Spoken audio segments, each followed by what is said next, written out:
Maria Sadakat, 2016. A young school teacher attacked in her house on a Sunday and set on fire by a group of men. She died on Wednesday, 3 days later. Her crime? She rejected the school owner's son's marriage proposal. Asma Rani, 2018. A third-year medical school student shot to death while visiting her family on break. Her crime? She rejected her killer, Mujahid Afridi's proposal.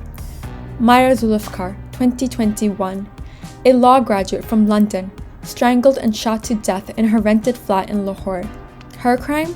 Rejecting her murderer, Zahir Jadoon's marriage proposal. As you may have noticed, there is a common theme here. Again and again, women are killed for exercising their right to say no. Before I go further, I do want to point out that this problem is not unique to Pakistan, but rather an international issue. All over the world, women are attacked or even killed for rejecting men. Why? Studies tell us that becoming aggressive upon being rejected goes hand in hand with hostile masculinity. That is, feeling hostile towards people, but especially women. These are the type of men that believe that rape victims wanted it, and a woman saying no is an insult to their masculinity. In other words, the problem is the mindset. Now, I'm not a psychologist or therapist, and so I'm not going to be discussing if and how we can help such men. However, as someone with common sense, I can safely say that we shouldn't encourage this mindset. And yet, if we take a look at Pakistani dramas, we find that this is exactly what many of them do. My name is Noor Layla, and today we'll be exploring several Pakistani dramas and discussing exactly how they portray and handle this sensitive issue. My first example is the drama Tu Mera Junoon. The story revolves around Hayat, portrayed by Kinza Hashmi, and the two male leads Salar and Taimur, played by Noor Hassan Rizvi and Asad Siddiqui respectively. Hayat and Salar are mutually interested in each other, while Taimur has one-sided feelings for Hayat. So it follows that when Taimur expresses his feelings, Hayat rejects him, and in retaliation, Taimur attacks Hayat on her wedding day and disfigures her face. Taimur is arrested, and Salar and Hayat deal with the after effects of the traumatic incident. Up until now, the drama plot follows what we see in reality. In fact, if the drama had continued in this vein, I would have applauded it for bringing light to this issue and showing that even if a victim survives such an attack, they will still be affected by it throughout their life. But of course, things continue to progressively worsen. Through a combination of emotional blackmail and threats, Taimur's family convinced Hayat to take back the charges, but Hayat swears she will never actually forgive Taimur. But of course, the powers that be will not allow that. Instead, the drama proceeds with Salar steadily being vilified, while Taimur gets scenes like these.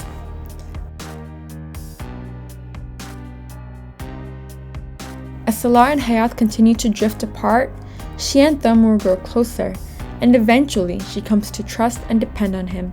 In the end, Salar dies, and what happens to Taimur and Hayat is left open, in that they are neither married nor do they part permanently. However, we can assume that they will remain close.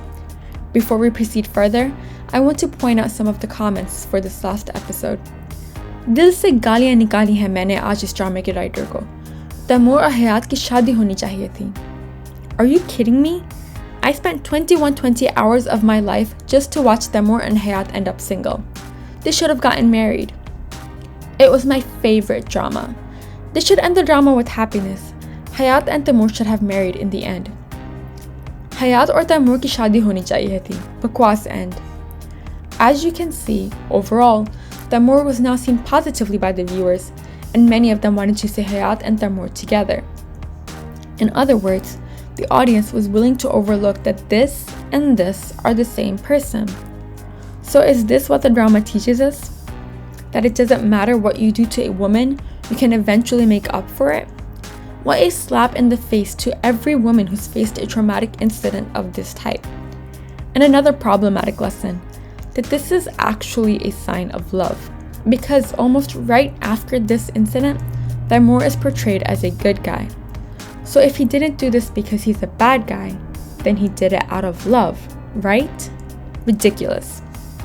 And finally, we're also being shown that actually, Hayat was wrong to reject Temur, because in the end, he turned out to be better than Salar, since Temur stayed with her throughout the series, while Salar abandoned her within the first 10 episodes. In other words, she was more wrong for rejecting him than he was for attacking her. So to circle back to the theme of this drama is an example of how Pakistani dramas belittle the experiences of women who are attacked because of rejection. The attacker turned out to be a good guy after all, and even after the attack, he remained a potential love interest. The next example I have is Ishq Tamasha, where we have 4 characters of interest, because why have a love triangle when you can have a love square?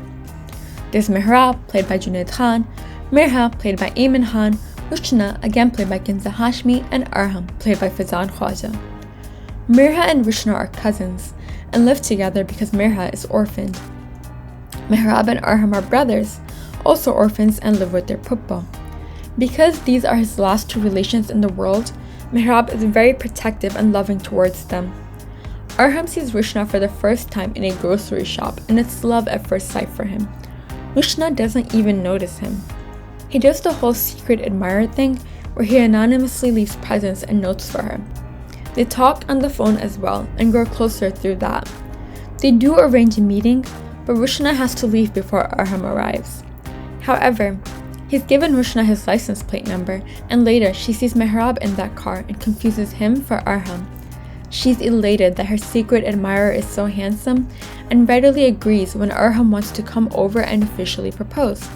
However, when she sees Arham at her house, she immediately rejects him and insults his looks. Side note, how is this man not handsome? But of course, because he's not light-skinned enough, he's immediately ugly by Pakistani standards. Back to the topic at hand. Arham is so affected by Rushna's rejection that he attempts suicide. Now at this point, you might be wondering why this drama is included in this video, since, unlike the previous example, Arham didn't attack Rushna for rejecting her. That is because the drama still finds a way to encourage the toxic mindsets that are behind these attacks. As you'll see, Rushna's rejection becomes the basis for everything that happens to her henceforth. Arham, though he survives the attempted suicide, is extremely distraught, and Mehrab vows to make it better by forcing Rushna to say yes to Arham's proposal. But when he gets to the house, it's Mirha who answers the door, and Mehrab thinks that she's the one who rejected Arham. He insults her, then kidnaps her, right in front of her house. Mirha keeps telling him that she's not Rushna, but he doesn't believe her. Instead, he makes preparations to force Mirha into marrying Arham. It isn't until Arham sees Mirha and tells Mehrab that it's not Rushna that Mehrab finally realizes the mistake he made. I want to pause here to emphasize that even if Mehrab had gotten the right girl, in other words, if he had kidnapped Rushna and was forcing her to marry Arham, his actions would still be wrong. A forced marriage is a lot worse than a cruel rejection. Moving on, when Mehrab returns Mirha, her aunt accuses her of being characterless and immediately kicks her out. So Mehrab takes her back with him, while he tries to convince Mirha's aunt that Mirha is innocent. He is unsuccessful. Anyway, while the story convolutes this way and that, Mirha and Mehrab grow closer. Furthermore, through a series of even more misunderstandings, Arham's family thinks Rushna has changed her mind and again come to ask for her hand. Again, Rushna harshly rejects him and in fact, straight up says that she wants to marry Mehrab. Arham drives off angrily and gets into a fatal car accident. So Mehrab comes up with a plan to avenge his dead brother. He marries Rushna and begins to punish her. He blames her for everything that happens with Arham, and every time she denies it, he gets angrier with her. She lives a tortured life with him and grows ill, but Mehrab cares little for this and leaves her in the hands of a servant who, in her ignorance, gives Rushna the wrong medicine. After an unintentional overdose, she ends up in the hospital. On her deathbed, she hallucinates Arham and apologizes for rejecting him, saying, तुम ही तो हो जिसे मेरी परवाह थी। बहुत दिल दुखाया मैंने तुम्हारा। सजा दो आराम, दिल तोड़ने की सजा दो. Then she dies, and Mirha and Mihrab end up together. Yet again, a drama is showing us that it is a mistake for a woman to reject someone who so clearly loves her. Were the reasons she rejected Arham completely shallow and ridiculous? Yes. But what was worse, her shallow rejection or Arham's inability to accept that rejection? According to this drama, Rushna's rejection. And therefore, she absolutely must be punished for this. If the rejected man himself doesn't punish her, then it's up to his brother to take up the stake. Shabash. And now, let's look at two examples where neither the rejected person nor their family punishes the woman. Instead, things are taken up to another level. For example 3, let's consider arguably the most popular series of 2021, Khuda or Muhabbat Season 3. The story revolves around Farhad, played by Feroz Khan, and Mahi, played by Ikra Aziz.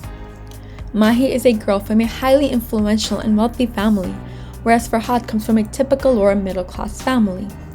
They meet when Mahi attends a friend's wedding where Farhad has been hired as an organizer. Mahi decides to befriend Farhad so that he'll help her and her friend sneak out of the house, but has no real interest in him. Even though he hints at his affection, she shoots him down and returns to her hometown without even saying goodbye. At this point, it's clear that he's been ghosted, but Farhad decides to track her down and confess his feelings.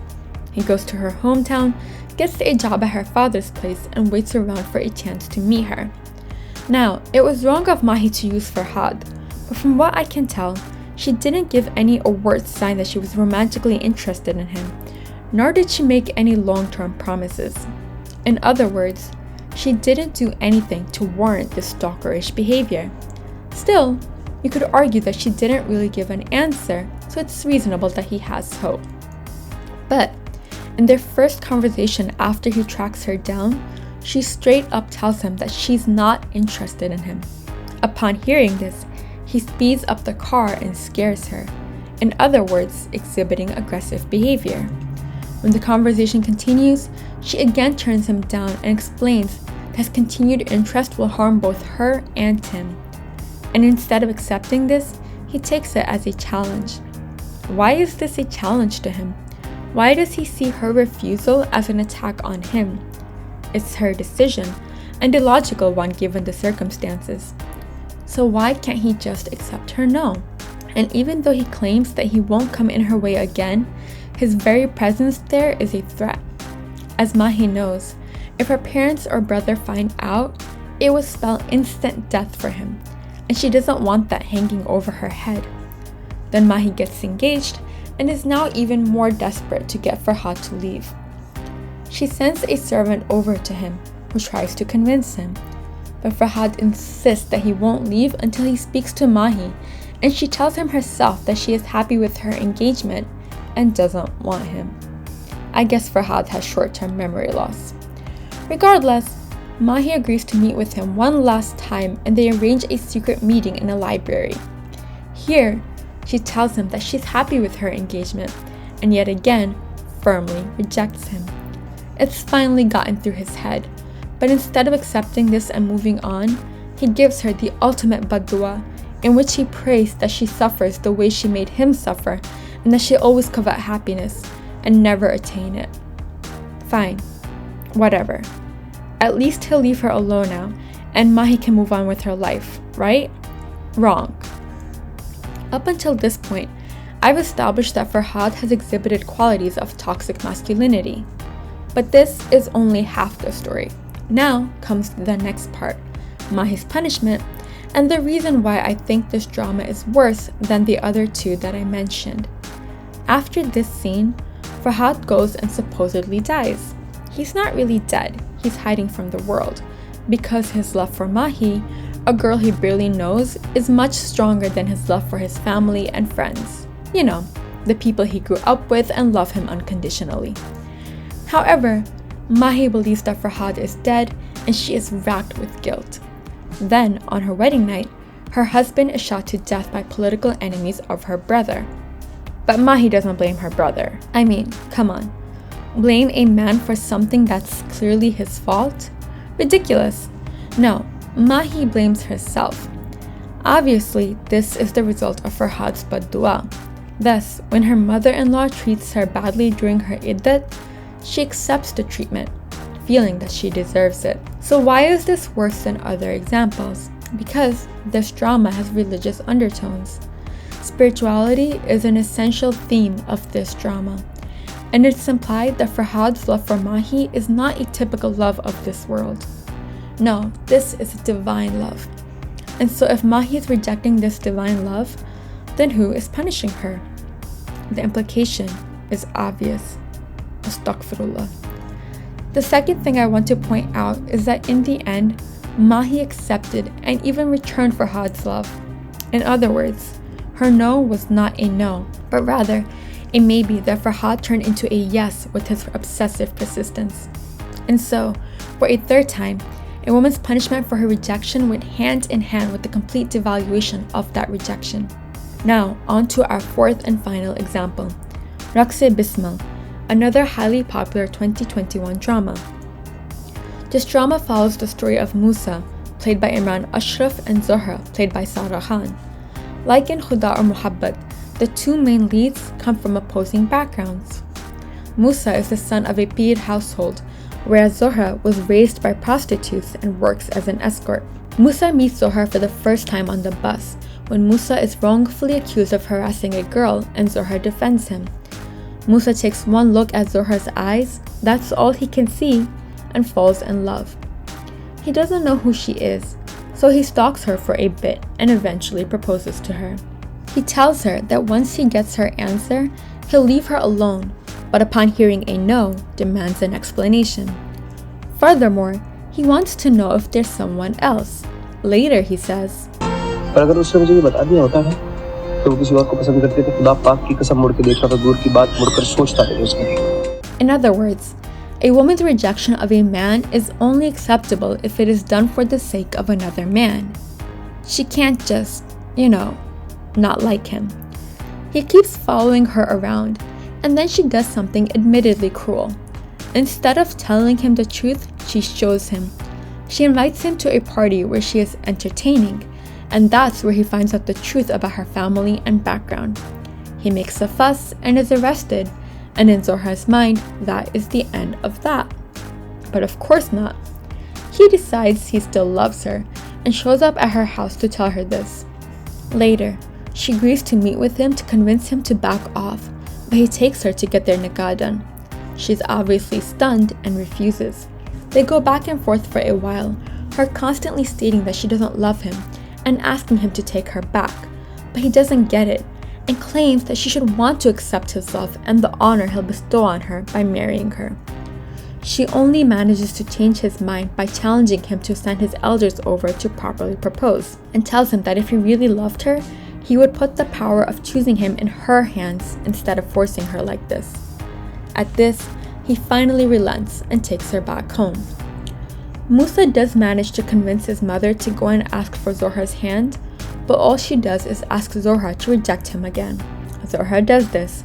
She meets with Musa yet again, and this time manages to actually convince him that nothing he will do will make her accept him. And now that her rejection is accepted, her punishment begins. Earlier, Zohra catches the eye of Malik Shahryar, a rich businessman, while working at a party. Now, Malik Shahryar comes to Zohra's mother and wants to marry her. When Zohra rejects him, he manipulates her by buying the house they live in and sending an eviction notice. Since they don't know that Malik Shahryar is behind this, Zohra agrees to the wedding in exchange for a hefty sum of money. Money that she believes will save the house of the only family she's ever known. Unsurprisingly, Malik Shahryar turns out to be abusive. This makes Zohra reject her decision to turn down Musa. Had she not rejected his true and honest love, she would not be in this situation. So again, we see that a woman is punished for her rejection. And just as in Khudar Muhabbat, the punisher is not the man. And again, because of the spiritual nature of the drama, there is a strong implication that the punishment is divine, which again ties into the mindset that a woman's rejection is not to be accepted, especially since, once again, the woman comes to understand that her initial decision was wrong. Despite the fact that logically, both Mahi and Zohra made practical decisions that took into consideration family and social statuses, they were wrong, whereas the men, who were relying solely on their emotions, were right. Now, it could be argued that Farhad and Musa were punished as well. Farhad turned into a fakir and lost all his worldly possessions and family, whereas Musa lost his position as his father's successor and was eventually disowned. However, I will remind you that Farhad and Musa chose to go down these routes. Farhad could have returned to his family, Musa could have left Zohra alone. But both Mahi and Zohra were thrust into the situations and still suffer the consequences. So, with these 4 examples, we can see just how much the Pakistani drama industry buys into the toxic mindset that lies behind the deaths of women like Maria Sadakat and Asma Rani. By perpetuating this idea that a woman's rejection is worth little and is at most an insult to a man's ego, Pakistani entertainment is certainly not helping the situation. As I end this video, I hope I've given you a lot to think about. Ultimately, it might be too much to ask for dramas to write characters that work on their mental health issues and handle life's ups and downs in an emotionally intelligent way. But at least we, the viewers, can be aware of what we are consuming and what messages we are being fed. Thank you so much for watching. Allah Hafiz and take care.